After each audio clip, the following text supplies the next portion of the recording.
Antes de nós abrirmos aí no texto que nós vamos ler, a gente sabe que na vida cristã não existe uma única forma da gente crescer, da gente aprender.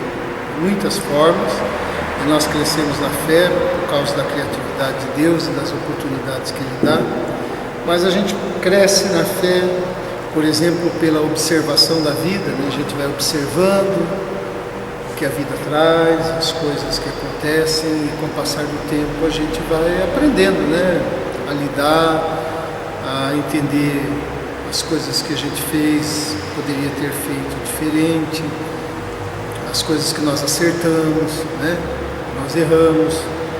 A gente vai aprendendo, confrontando os valores de Deus na nossa vida. Você vai aprendendo as coisas de Deus e confrontando com a sua vida, colocando lado a lado e enxergando onde precisa mudar, e a gente vai aprendendo. A palavra ensina, através da leitura, através da meditação, através da palavra de Deus no estudo, e por meio das alegrias a gente aprende, por meio das tristezas a gente aprende muita coisa, né? Desde que a gente passe tanto a alegria quanto a tristeza, passe junto com o Senhor, a gente sempre terá o que aprender. Mas as Escrituras, ela também mostram, e a vida também mostra, que a gente pode aprender por meio do exemplo de pessoas que estão próximas de nós, que vivem de certa forma, que respondem à vida com sabedoria, no caso, e a gente aprende também. A gente sempre lembra, por exemplo, às vezes como um avô, como um parente lidava com a situação, e isso traz para a gente, às vezes, uma maneira de lidar, um aprendizado. Como também às vezes a gente tem gente próxima que a gente vê como lida com as coisas e a gente diz assim, não, desse jeito não dá certo lidar, né? Mas a gente aprende. E olhando para as Escrituras, nós temos muitos exemplos de vida que nos ensinam a fé, a lealdade, o encorajamento. E hoje eu queria assim compartilhar, né, a gente ver junto aqui, e nós aprendemos com um homem chamado Cornélio. Lá em Atos, capítulo 10, do verso 17 a 33, o centurião Cornélio, né? E a gente vai olhar aqui rapidamente, assim, são alguns ensinos que eu quero trazer, na verdade destacar, na verdade ler os versículos e reconhecer esses ensinos, o exemplo que ele traz, ou no caso, o bom exemplo, né? O bom exemplo de Cornélio.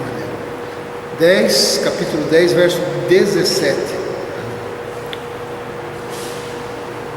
Diz assim: enquanto Pedro estava refletindo no significado da visão, os homens enviados por Cornélio descobriram onde era a casa de Simão e chegaram à porta. Chamando, perguntaram se ali estava hospedado Simão, conhecido como Pedro. Enquanto Pedro ainda estava pensando na visão, o Espírito lhe disse: Simão, 3 homens estão procurando por você. Portanto, levante-se e desça. Não hesite em ir com eles, pois eu os enviei. Pedro desceu e disse aos homens: sou eu a quem vocês estão procurando? Por que motivo vieram? Os homens responderam: viemos da parte do centurião Cornélio. Ele é um homem justo e temente a Deus, respeitado por todo o povo judeu. Um santo anjo lhe disse que o chamasse à sua casa, para que ele ouça o que você tem a dizer. Pedro os convidou a entrar e os hospedou. No dia seguinte, Pedro partiu com eles, e alguns dos irmãos de Jope o acompanharam. No outro dia chegaram a Cesareia. Cornélio os estava esperando e tinha convidado seus parentes e amigos mais íntimos. Quando Pedro entrou na casa, Cornélio foi ao encontro e prostrou-se aos pés, adorando-o. Mas Pedro o fez levantar-se, dizendo: levante-se, eu também sou apenas um homem. Conversando com ele, Pedro entrou e encontrou ali reunidas muitas pessoas e lhes disse: vocês sabem muito bem que é contra a nossa lei um judeu associar-se a um gentio ou mesmo visitá-lo. Mas Deus me mostrou que eu não deveria chamar impuro ou imundo a homem nenhum. Por isso, quando fui procurado, vim sem qualquer objeção. Posso perguntar, por que vocês me mandaram buscar? Cornélio respondeu: há 4 dias eu estava em minha casa orando a esta hora, a hora nona. De repente colocou-se diante de mim um homem com roupas resplandecentes e disse: Cornélio, Deus ouviu sua oração e lembrou-se das suas esmolas. Mande buscar em Jope a Simão, chamado Pedro. Ele está hospedado na casa de Simão, curtidor de couro, que mora perto do mar. Assim mandei buscá-lo imediatamente, e foi bom que o Senhor tenha vindo. Agora estamos todos aqui na presença de Deus para ouvir tudo que o Senhor lhe mandou dizer-nos. Até aqui. Amém? Então, olhando assim nessa passagem que fala um pouco sobre o Cornélio, né, que era um centurião romano, ou seja, ele era um oficial que cuidava de uma centúria de 100 homens, né, do exército romano. Ele deixa alguns exemplos para a gente aqui, para inspirar-nos a fé, né, a nossa vida. E o primeiro deles aí, que a gente não leu aqui com tudo, nós temos o exemplo no verso 3. Certo dia, por volta da hora 9, ele teve uma visão.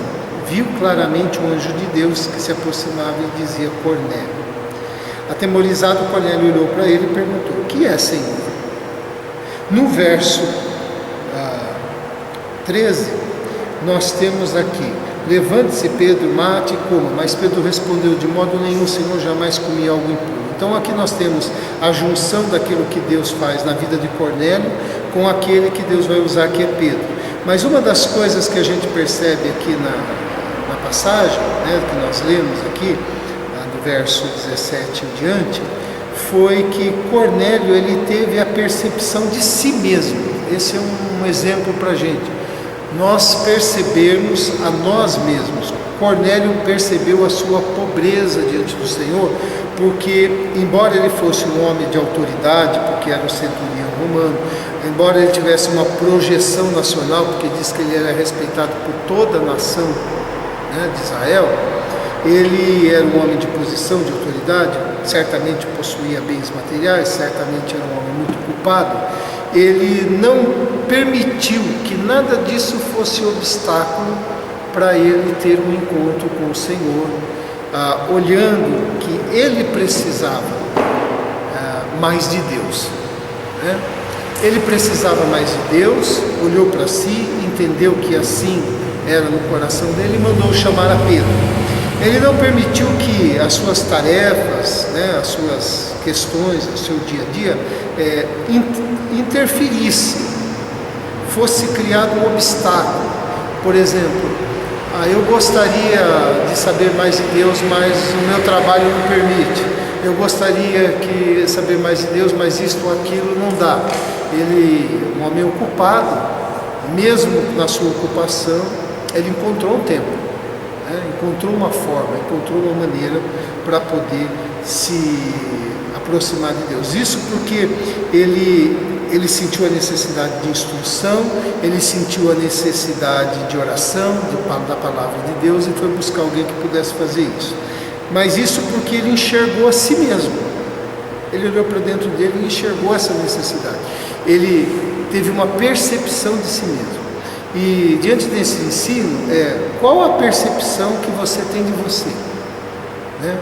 Você olhando para dentro de você, você enxerga a necessidade de Deus, mas não é a necessidade de Deus da maneira como muitas vezes a gente vê, a necessidade de me aproximar de Deus porque Deus é aquele que me dá alguma coisa, ou tem a possibilidade de me dar alguma coisa. É enxergar dentro de si a necessidade de Deus por Deus mesmo, né? Eu tenho necessidade da presença dEle, da companhia dEle, a necessidade da presença dEle na minha vida. Porque uma coisa é você sentir necessidade de coisas e entender que Deus é um caminho que pode suprir isso. E outra coisa é você olhar para dentro de você e você querer mais da companhia de Deus, mais de Deus, da sua própria vida. E foi o que aconteceu aqui, né? Esse é o primeiro ensino, a percepção de nós mesmos. E outra coisa é as nossas funções, os nossos bens, a nossa ocupação. Tem sido um obstáculo para a gente enxergar a gente mesmo? Tem sido um obstáculo para a gente buscar mais a Deus? Né? Então fica aí para a gente pensar. Outro exemplo está aqui no verso 17. Enquanto Pedro estava refletindo o significado da visão, os homens enviados por Cornélio descobriram onde era a casa de Simão e chegaram à porta. Não é isso? Cornélio tinha enviado aqueles homens porque ele tinha o desejo pelas coisas de Deus. A gente tem o desejo de muitas coisas na vida, mas muitas coisas que a gente deseja, na verdade, não edificam, né? Não preenche. Muitas coisas que a gente deseja, de fato, vale a pena. Não é bom nem ruim, mas acaba atrapalhando muitas vezes a nossa vida espiritual.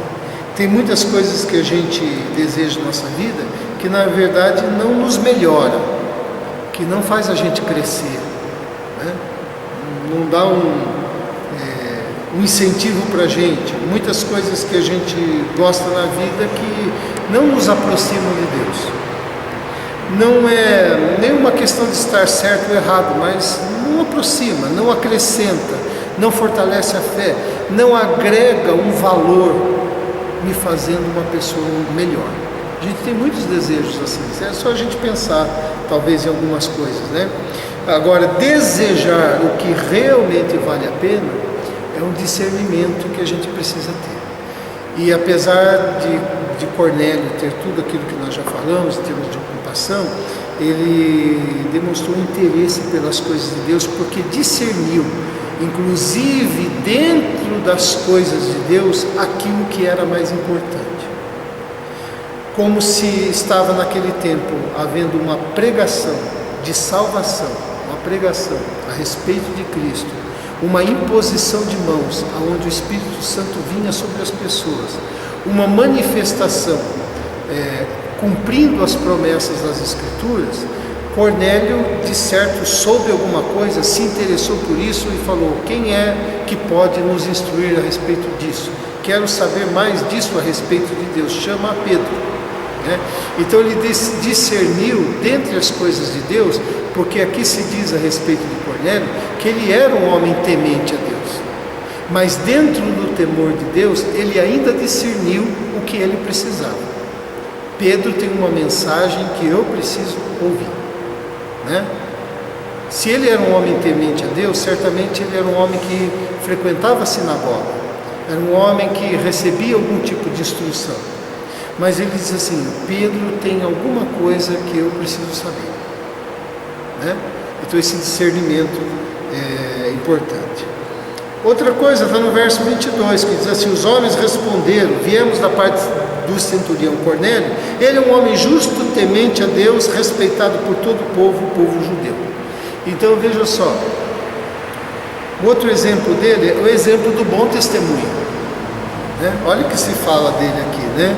Os enviados da parte de Cornélio dão testemunho de que ele é um homem reto, de que ele é um homem temente a Deus, é isso? E de que esse bom testemunho não é só daquele grupinho que chegou perto de Pedro, é de toda a nação, né? As pessoas o conheciam assim. É interessante porque ele trabalhava junto ao governo romano, né? Poderia ser o oposto, não é verdade? Mas ele tinha esse bom testemunho. E o bom testemunho na nossa vida abre portas. Veja só, às vezes o bom testemunho abre portas para nós. Às vezes a pessoa, por nos conhecer, acaba fazendo concessões, dando crédito para a gente, mesmo que a gente não tenha alguma coisa para dar crédito.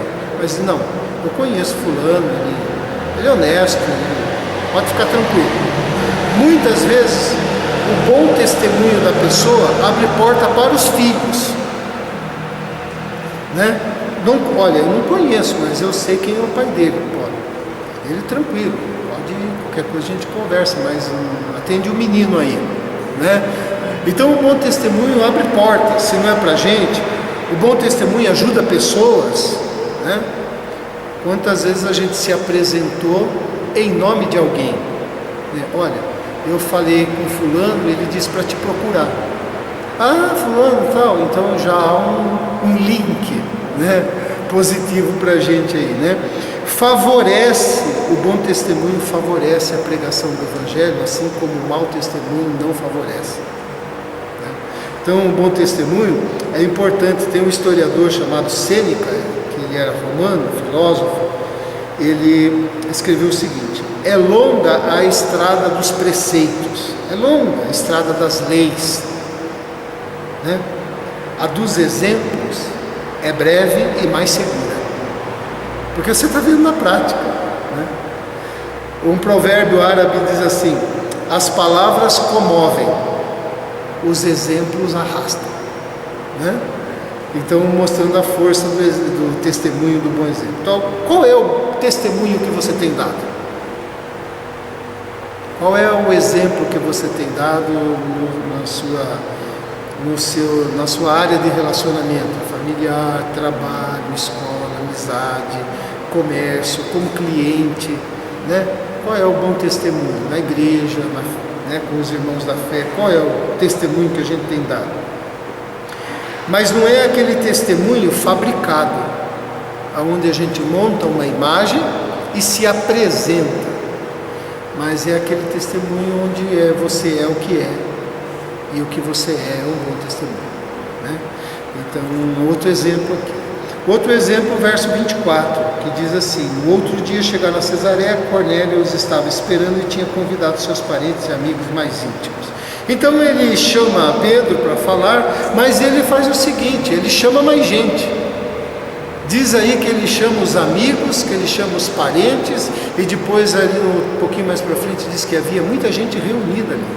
Então o exemplo de chamar outros à fé, né? Esse é um bom exemplo de Cornélio dá para a gente, né? A gente também chama pessoas para as mais diferentes tarefas. Vamos comigo lá, não quero ir sozinho, né? Vamos fazer um churrasco, vem no aniversário, olha, eu tenho que dar um pulinho em São Paulo, vamos comigo, né? A gente chama mais diferentes tarefas, mas a gente chama as pessoas à fé, né? É uma excelente chamada, né? Por mais difícil que hoje possa parecer, e cada vez mais parece que isso está ficando difícil, você falar da fé, porque as pessoas não estão querendo ouvir, né? Nossa, já vem com esse discurso, já vem com essa conversa, já vem com esse papo, espanta. Por mais difícil que seja, não enfraquece a obrigação que nós temos. Não importa que é difícil, a obrigação permanece a mesma. Nós temos a obrigação diante de Deus de dar um bom testemunho, de chamar outros à fé. Independente se é fácil ou difícil, que tempo seja, nós somos chamados, né? Então, a gente deve chamar pessoas para orar, a gente deve chamar pessoas para ouvir a palavra, a gente deve chamar pessoas para ajudar outros. Então, às vezes a gente vai ajudar alguém, não no sentido de que as pessoas saibam o que a gente está fazendo, mas a gente pode chamar alguém para ir junto, né? Porque se aquilo toca o nosso coração, toca o coração do outro. Às vezes você pode chamar uma criança que tem idade para compreender o que está acontecendo, você chama para ir junto. Aquilo é um aprendizado, né? Aquilo é algo que ela está vendo fazer. Olha, eu vou ali visitar o meu amigo que está doente e eu vou fazer uma oração por ele, por exemplo. Aí você chama lá seu sobrinho, seu filho, vamos lá. Já tem idade para compreender, vai junto. Então, mas não é só criança, o adulto também. Isso é um chamado à fé. A gente chamar pessoas para fazer o bem. Às vezes a gente ouve certas conversas onde as pessoas estão dizendo que vão aprontar, que vão, né, fazer com que o outro se dê mal. Aí a gente, com jeito, vai conversando, mudando o pensamento, a gente vai chamando essa pessoa à fé. A fé no sentido de que a nossa fé diz o contrário, eles façam o bem, né? Então há muitos tipos de chamado à fé, a buscar solução em Deus, a pessoa abre o coração, conta, né? Se derrama diante de você, desabafa, e você pode falar para ela: você já fez uma oração, quer que eu ore, ou então você já falou isso para Deus. É um chamado à fé. Às vezes a pessoa está tão envolvida no problema dela que ela nem parou para pensar em Deus. E a gente já chama a fé, né?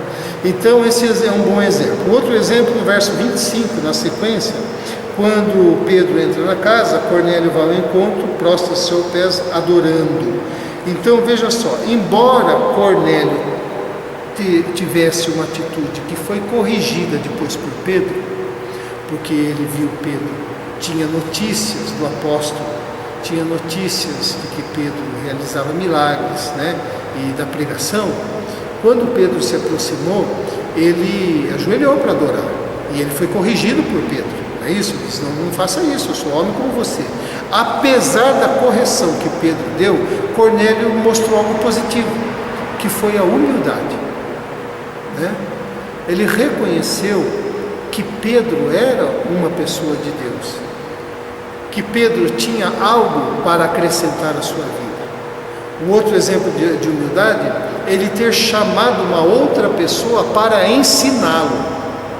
Olha, o camarada era um centurião romano, né? Era alguém conhecido no seu meio, na nação que a gente está falando. Era alguém que possuía. E ele para e fala assim, mas esse assunto eu não sei.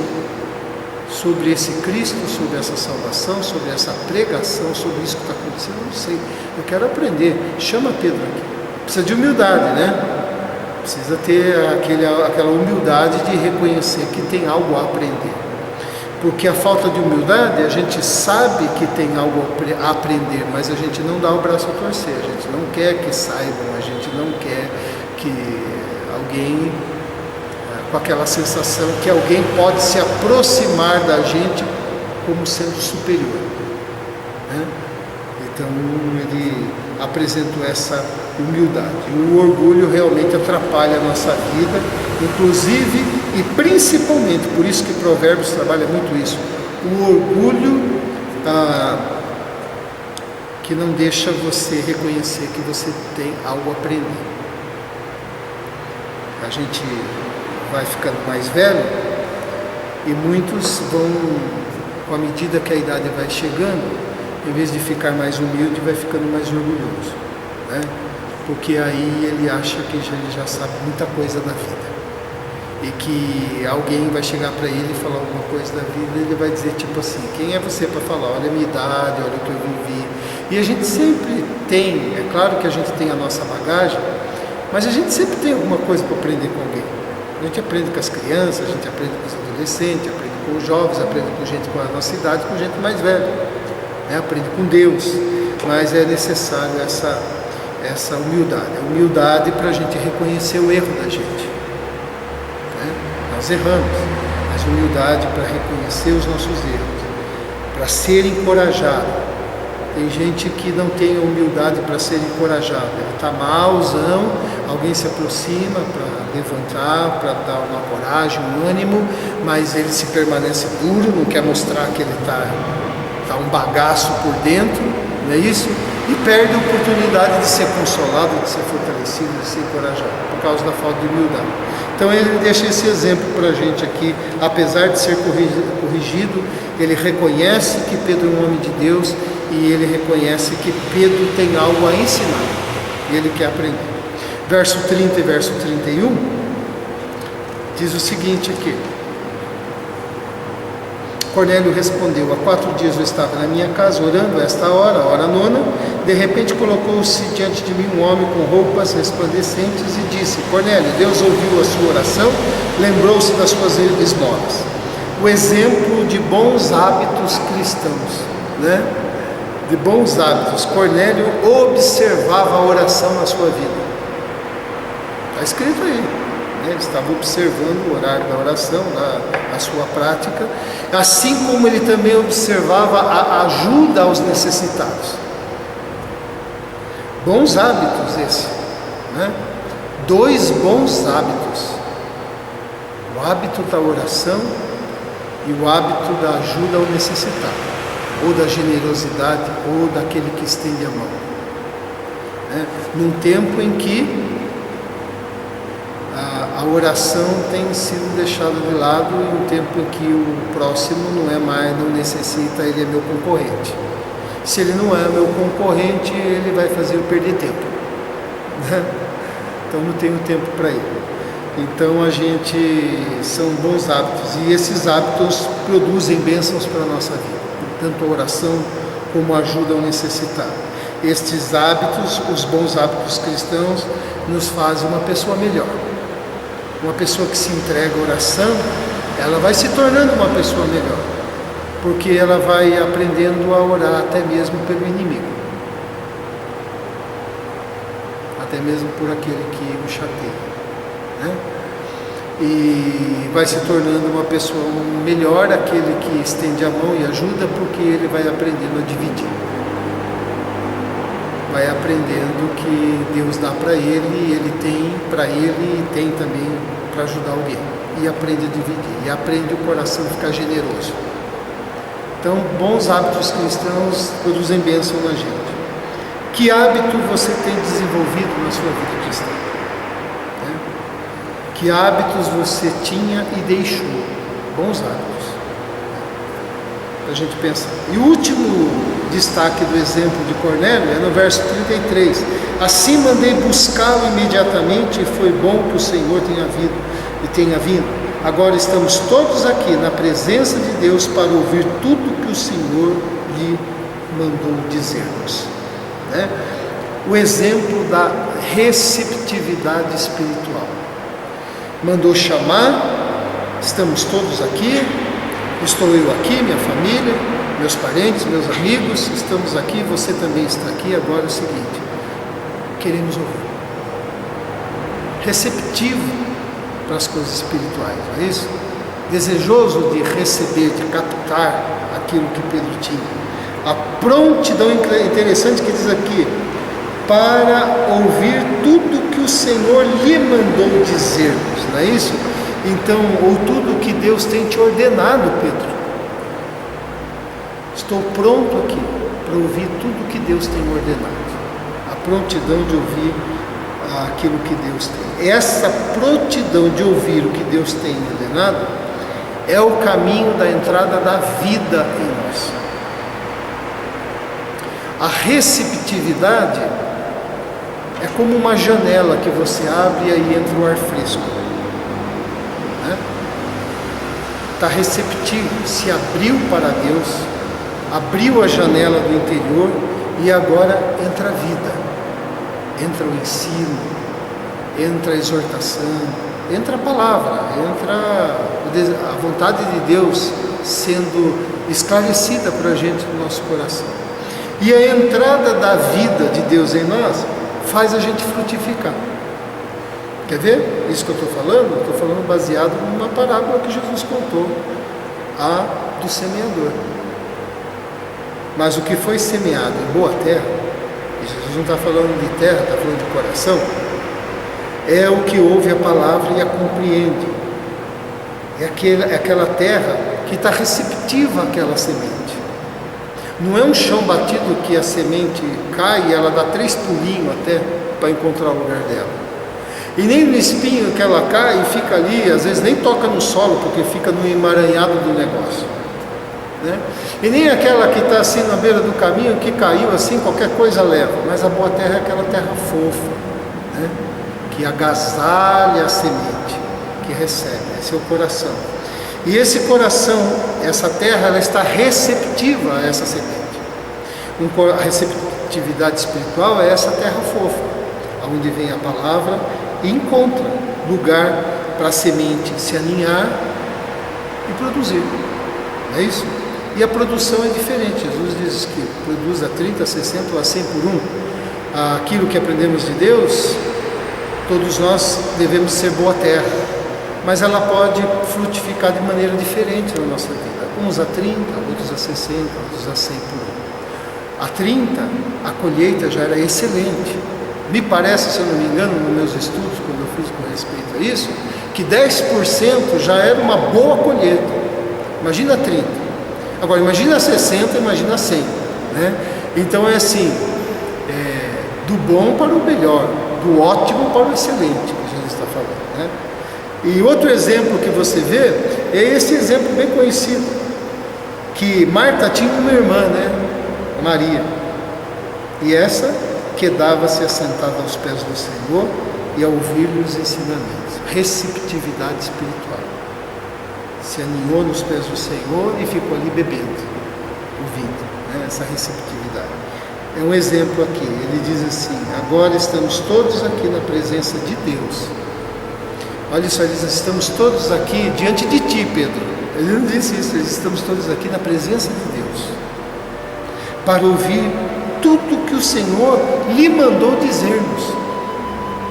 Ele põe as coisas no lugar certo, né? Mas está lá receptivo. Então o bom exemplo nos inspira, é isso, e as Escrituras estão cheias de bons exemplos para a gente, que inspiram a fé e a vida cristã. E o Cornélio hoje foi um daqueles que nos trouxe essa inspiração. Eu só vou recordar o bom exemplo do quê? De percepção de si mesmo, de desejo pelas coisas de Deus, de bom testemunho, de chamar outros à fé, de humildade, de bons hábitos cristãos e de receptividade espiritual. Amém?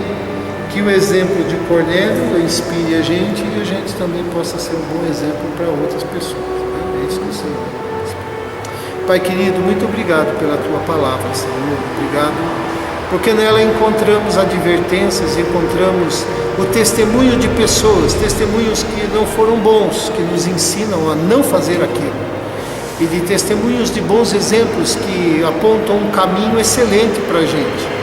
Muito obrigado, Senhor, porque acima de tudo na Tua palavra está expresso o bom exemplo de Cristo.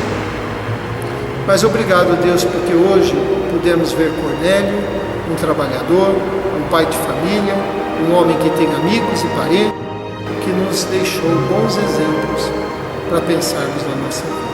Dá-nos a graça, Senhor Deus, de refletir, alimenta o nosso espírito, nossa alma, nossa compreensão, e que nós também possamos ser bons exemplos para as outras pessoas. Oramos assim em nome de Jesus. Amém. Amém. Deus abençoe.